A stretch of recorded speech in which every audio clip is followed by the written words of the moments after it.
Hey you guys, it's Britt. Tonight I'm jumping on to hear about how much Myka Stauffer makes on YouTube. This is an old video, but I wanted to react to it. So if you're interested, please keep watching.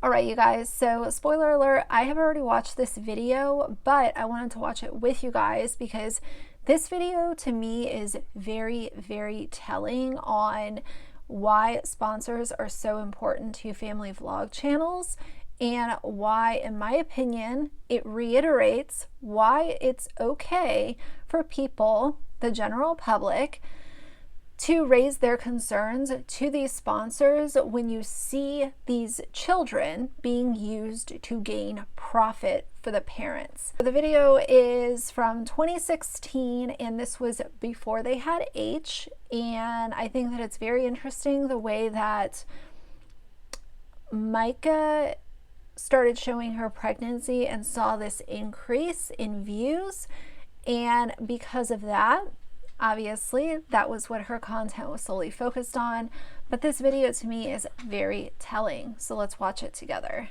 Really, seriously, how much money? I'm going to tell you guys exactly how much money I'm making on YouTube. She also says she's going to tell us exactly how much money she's making on YouTube. She doesn't, spoiler alert. I cannot tell you the exact, finite dollar how much money I'm making, but I'm going to give you guys a ballpark. I thought she said she was going to tell us exactly how much she makes on YouTube, and then she says that she can't tell us the exact number she makes on YouTube. Ballpark is not exact, Myka. If for some reason you are wanting to try YouTube, if for some reason you're just downright curious, like, girl, how much money you making? I am going to tell you. When we first started YouTube, we had our daily vlog channel. We've been doing it for 3 years, and I swear to you, every video that we uploaded, we maybe made 2 cents. The vlog channel that she's talking about, I don't think that it's still around. If it is, then there's no videos on it. Let's look really quick. No, I don't see that channel, so I think that it was completely removed. It took about 5 months until we actually got our first ever paycheck. I think with YouTube, I think I've got this number right. You have to earn your first $50, maybe it's 50 or 100, and then you get your first paycheck. It's 100, not 50. So it took about 5 months and we got our first paycheck of like 50 bucks, and we were excited. We were so excited. We're like, oh no way, I can go like out to dinner with this or something. And we didn't get a paycheck again the next month. It took like the following month. So every other month we would get like 50 bucks or 100 bucks. It wasn't anything crazy. It was just enough to be like, no way, that's kind of cool, nice. And then we started to get into YouTube a little bit more. We started getting a little bit more subscribers. Our daily vlog channel has taken so long to gain subscribers. So the earnings and the growth and just everything in general has been a very incredibly slow process for that channel. However, recently, after we started, every other month we were starting to bring in a paycheck, we started to get a little bit excited about it. We were starting to get a little bit of momentum, and we were starting to gain just a little bit more. Every month we would gain maybe $10 more. She's really bad at explaining things. Get to the point. We get you didn't make a whole lot of money and you worked your way up. Get to the point. Or it's just a little bit, enough to kind of push us to keep going. And that's when I started my channel.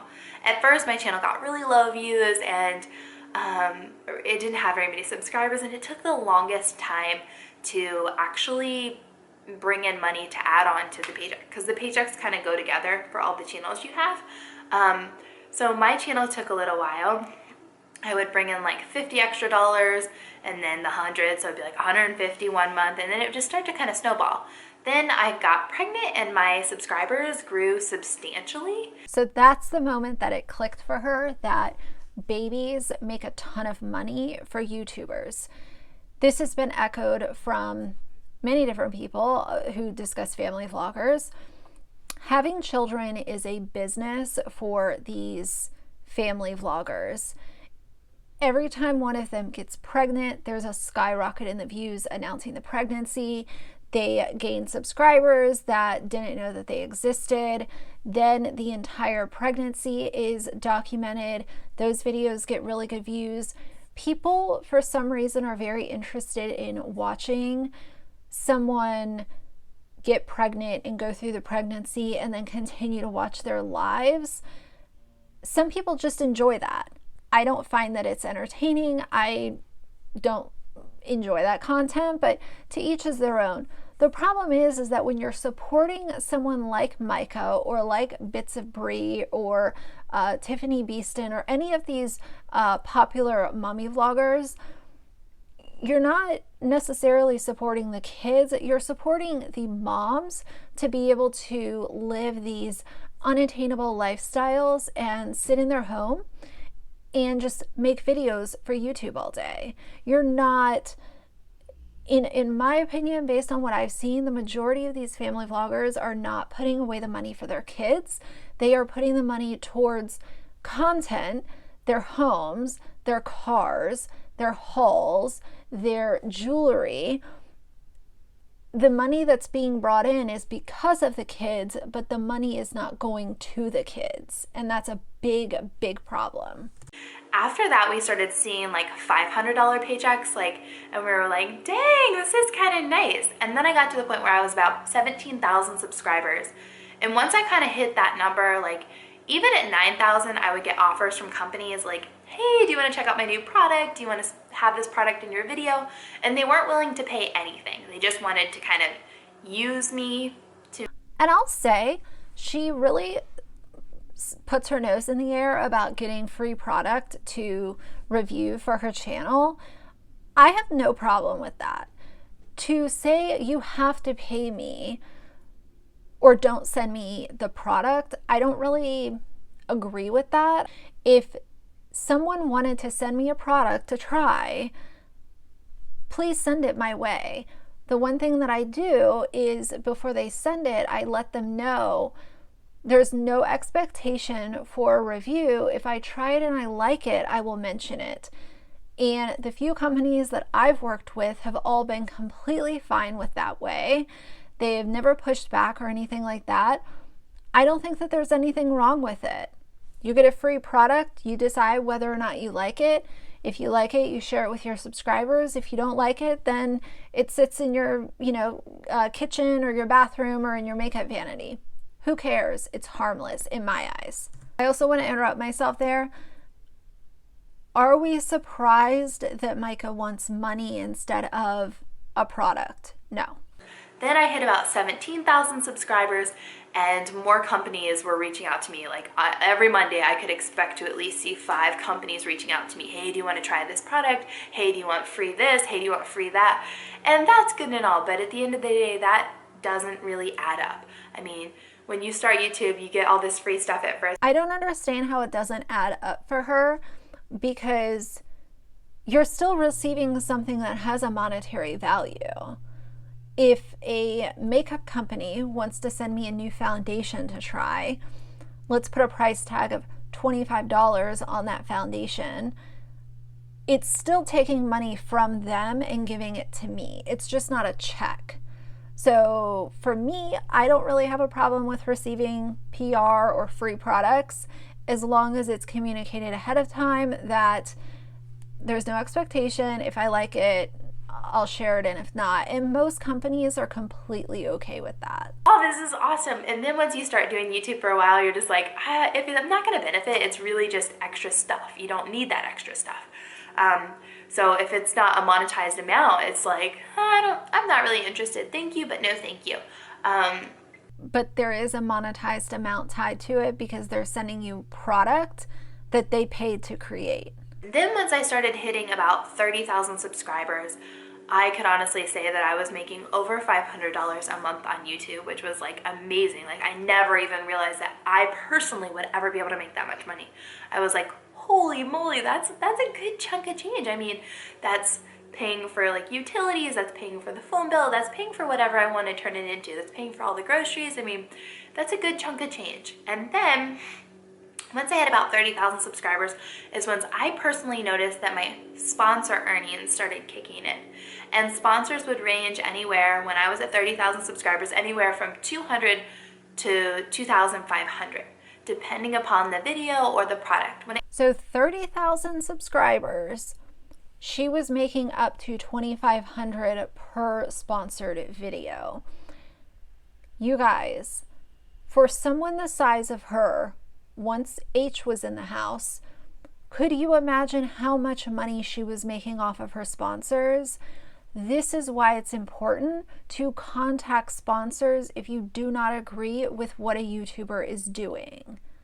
These family vloggers thrive on sponsors paying them to do stupid little videos or stupid little photos.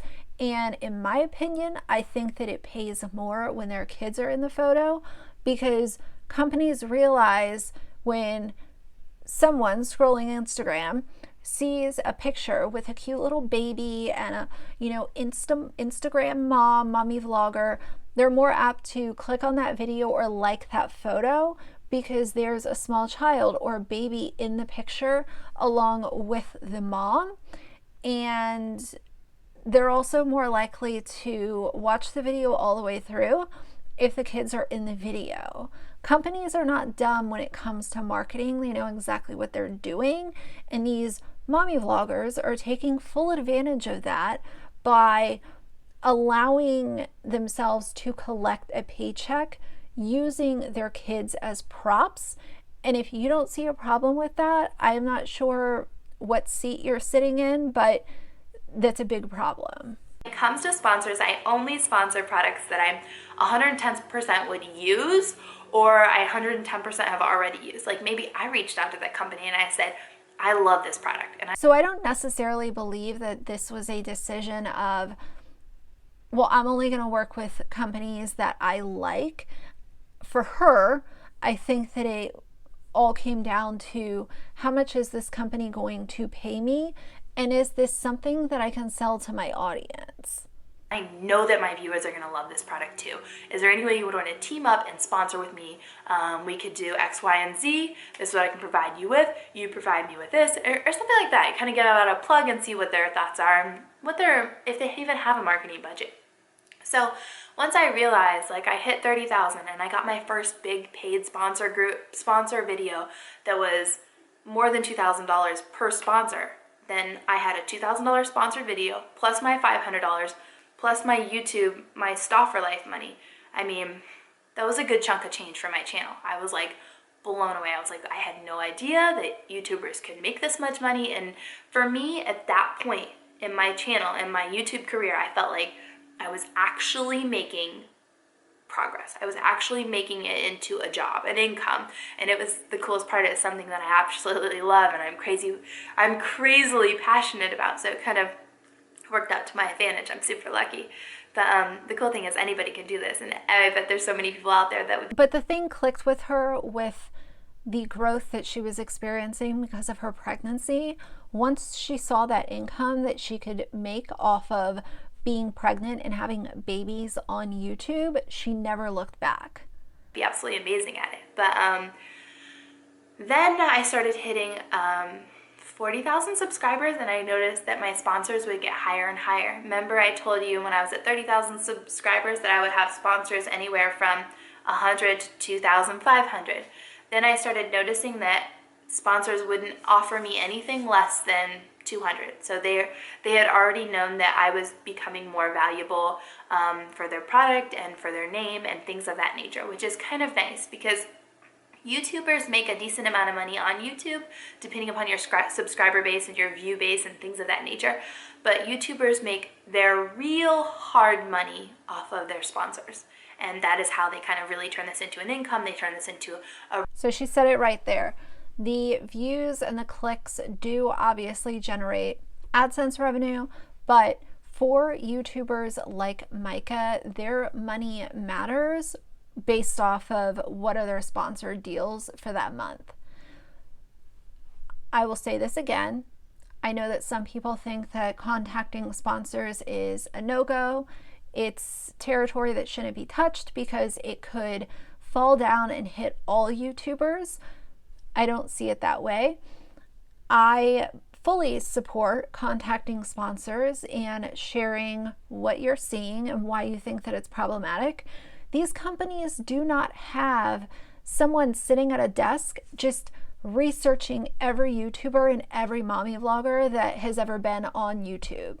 They don't have someone designated to look at this person's internet footprint or their social media history to make sure that this is someone that we actually want to pay $2,500 to show our new laundry detergent. Nobody's assigned to that task. So it falls on the consumer and the YouTube viewer to raise concerns, but raise them in a really constructive way. You don't have to annihilate someone's character or anything like that, but any viewer or consumer has every right to put a letter out, put an email out, or contact a company one way or another and say, notice you guys sponsored this person.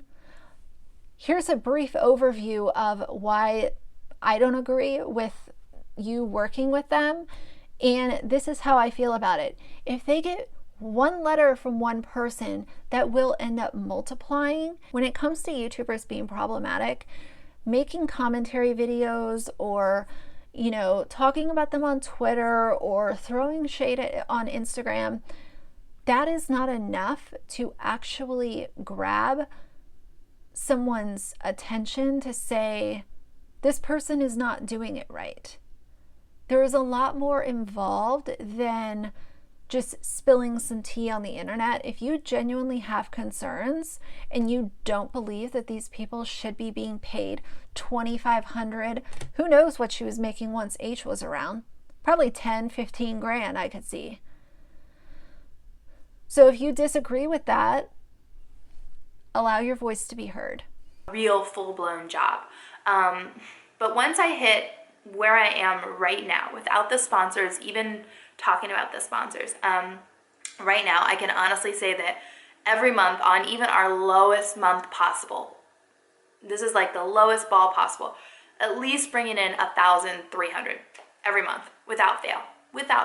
And I know that's not a ton, but that's still really good for being a content creator. And at least we feel like that is a really good number, and that is our low month. But then when we add in sponsors, we can honestly, sponsors would vary about, maybe I can honestly say that on a low end of sponsors would be about $1,000 for where we are right now, maybe 1,200 to be more accurate. So 1,200 plus 1,300, that's 2,500. So that's me being really conservative, but right now that would be what I would say that I am making on YouTube. It's not a ton of money, and I'm not a heart surgeon or anything like that, but it definitely pays the bills, and it's a whole nother income. It's really, really healthy. And if anyone out there is looking into doing YouTube, at first the money. So for her to say that she was making $2,500, let's just say that, I think that at this stage what Myka was doing over the next few months following this video was she was most likely following a lot of other family channels. She might have come across a family channel that was going through an adoption. She probably wanted to be making so much more than she actually was. And I believe that that hunger drove her to do an adoption. And I believe that she wanted it to happen as quick as possible. And that's why she did an overseas adoption. And that's why she went with a little boy who had special needs and medical care needed.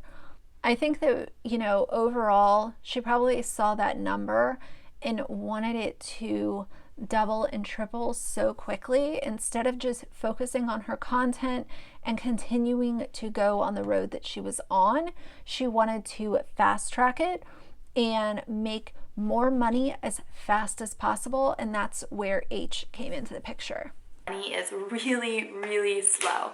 It takes a little while to get up, but then if your views are doing good, you can actually start making a really healthy earning. And I'm probably making a smaller, like on the smaller end of a really healthy earning. You can make even more of a healthy earning if you put your children for weirdos to watch on the internet. Things, because I have some friends who have a similar amount of subscribers as me, but they have substantially better views. So they're probably making a lot more money than me. Or if they have better views per video, then their sponsors are probably willing to pay a lot more.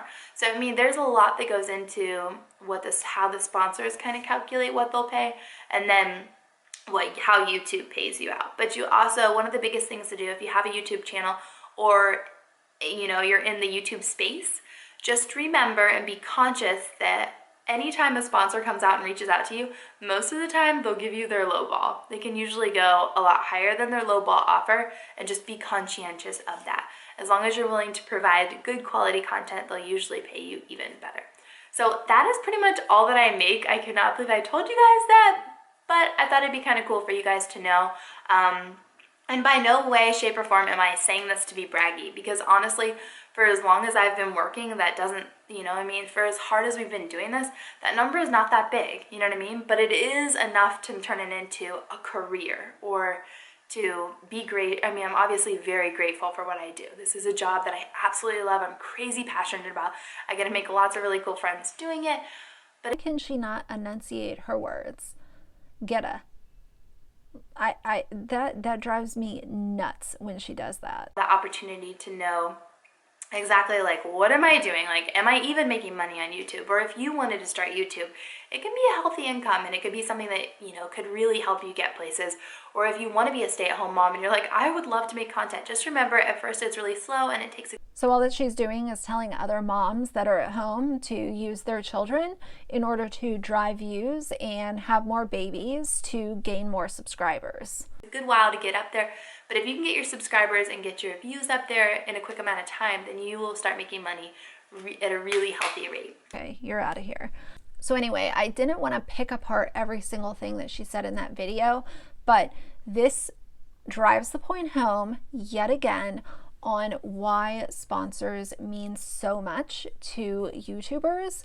And I am all for YouTubers doing sponsor videos. I think it's amazing. But if you're using your children in order to negotiate higher payouts, and if you're using your children in order to drive views and money, and you're having babies to gain more attention to your channel, these are all the issues that are front and center in my mind, and they always will be. They're never going to go away. So just a reminder, everyone has every right to contact sponsors and share how you're feeling, because the companies are not doing it for themselves. That's just the way it is. Those are my thoughts on that. If you like the video, please leave me a like and a comment. And if you'd like to see more from me in the future, please subscribe. I'll see you guys soon. Bye.